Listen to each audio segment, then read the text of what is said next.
recently visited Meenakshi Sundareshwara temple, which is easily accessible as it's on the main Banarghatta road. Similar to the popular Madurai Meenakshi temple, this temple is famous in Bangalore. Lord Sundareshwara, a form of Lord Shiva, and goddess Meenakshi idols are worshipped here. Also surrounded by idols Navagraha, Ganesha, Subramanya, Hanuman. This temple is a one-stop visit for any Hindu festival.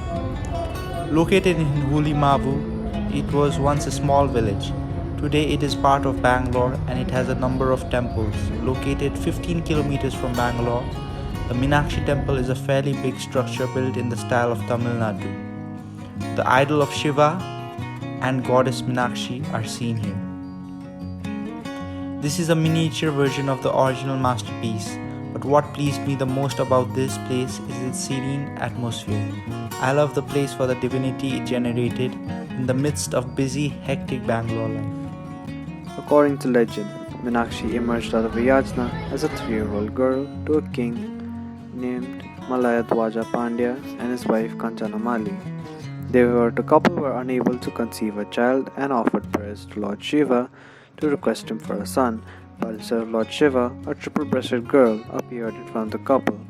While the royal couple were understandably concerned, a divine voice assured them that the third breast of the girl would disappear the moment she meets her future husband. Meenakshi then ruled over Madurai and neighboring kingdoms which were captured by her. The legend also tells us that she captured Indralok. During her quest to capture Kailash, Lord Shiva appeared and immediately her third breast disappeared. She knew that he was her future husband, and their wedding took place in Madurai and was attended by each and every god and goddess. The wedding ceremony is celebrated today as Chittirai Thiruvija. The temple is a miniature version of the original Meenakshi temple in Madurai, Tamil Nadu.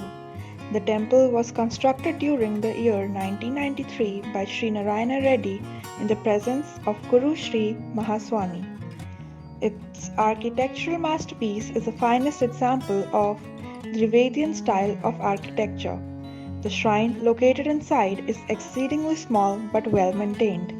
It is a beautiful temple with a tower known as Gopuram, which is multi-storied structure covered with sculpture painted in bright hues. The tower shows stucco images, some of whom are deity figures and others are figures from Hindu mythology, saints or scholars. Each group or sets of panels in each story present an episode from regional or pan-Hindu legend. Then you can view the temple open halls where Lord Sundareshwaram is seen at the entrance and goddess Meenakshi is on the other side of the temple, including Ganesha, Ayappa, etc. You can also see a large place for Navkaras known as the 9 planets. The earliest temple at Madurai was likely constructed in the 17th century CE, but the temple complex we experience today is largely the work of the Nayak dynasty in the 16th and 17th centuries. The temple was rebuilt by Hindu Nayaka dynasty ruler Vishwanatha Nayak in the 16th and 17th centuries. The Nayaka rules followed the Hindu text on architecture called the Shilpa Shastra in reciting the temple city plan and the Meenakshi temple.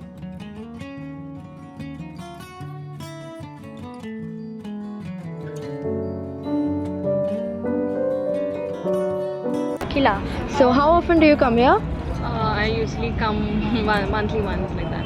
And what do you feel when you come here? I feel like I'll get a good peace of mind. Good peace of mind. Yeah. And do you know any specialty about this temple or any significance about this temple? The goddess Meenakshi is the famous god here and Shiva. Yeah. So it will be like blessed to come here. Okay, thank you. Okay, so I am Anya, you are? Veena. Veena. Okay, so Veena, how long have you been visiting this temple? It's been 3 years right now. This is the third year I'm visiting the temple. Okay, Post marriage 3 years. I've been coming here. Alright. And I've felt a lot of positive vibe here. That is what I would like to share. Okay, so you mean you feel the positivity when you come here. So how often do you come? Once in a month or maximum twice in a month. Twice in a month. Yes, twice in a month we definitely come. All Because, right. most important thing is you have all Hindu gods, I mean most of the Hindu gods and goddesses here. So it's like one shot you can cover. If you come here, you can worship most of the gods here. So it's like a all-in-one package when you come to this temple. Okay. So can you name some of the gods here? You have Sundareshwarar, Okay. Meenakshi. It's supposed to be husband and wife. Meenakshi Sundareshwarar. All right. That is how the name comes. The temple's name comes. Okay. And there you have Ganapati, then you have Balaji, and you have Padmavati, Balaji's consort, and then you have Hanuman, Subramanya, and Ayyappa. Then Hanuman is. All right. Srikanth, my name is Srikanth. So this was your first visit, and how do you feel coming here? Coming over here feels good. Mind will be refreshed. So coming with family and getting relieved. So getting time passed.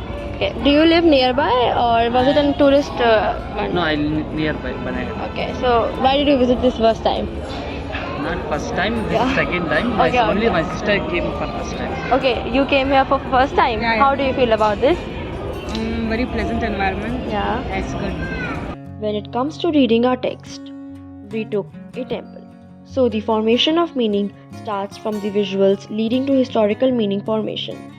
The first thing that we noticed in Meenakshi temple is the entrance of its building with its pillars built with statues of animals, gods and demons. Talking about the main goddess, Meenakshi appears to be green in color, which according to the myth is said to have a dusky complexion as an indication of her Dravidian and that is why Meenakshi is shown green. The goddess also adorns a parrot on the right shoulder, and this is believed to impact knowledge of 64 art forms to her. A small dagger on her wrist is a signifier of who is the overlord. Sundareshwaran, a form of Lord Shiva, hold the significance of being the husband of God Meenakshi. Even in the history, he is only regarded as a true love who reduces her third breast. Therefore, from my interpretation, the placement of his statue along with Meenakshi is because he is only her husband and no other characteristic symbolism, which makes him more diviner, Meenakshi goddess. This is where the temple's name must have originated from, Meenakshi goddess, Meenakshi temple. Now, talking about the atmosphere around the temple and observing the people, it felt very peaceful. Even in the interviews conducted, most of the people visiting there were to attain a peace of mind than the common view of just visiting the temple for the sake of religious purposes. Not only when it comes to reading our text, we took a temple. So the formation of meaning starts from the visuals leading to historical meaning formation. The first thing that we noticed in Meenakshi temple is the entrance of its building with its pillars built with statues of animals, gods and demons. Talking about the main goddess, Meenakshi appears to be green in color, which according to the myth is said to have a dusky complexion. As an indication of her Dravidian origin, when dusky women apply turmeric on their faces, they get the sake of religious purposes. Not only did the elders, but middle-aged people along with their children were visiting the temple. We went to the temple around 6:30 when it was most in its life, as this was the time of darshans. This is the time everyone gets off work and have time for themselves. People visiting this temple for years to new visitors find it peaceful and beautiful and form a sense of serenity in themselves to visit here, pray and spend some time with their family members.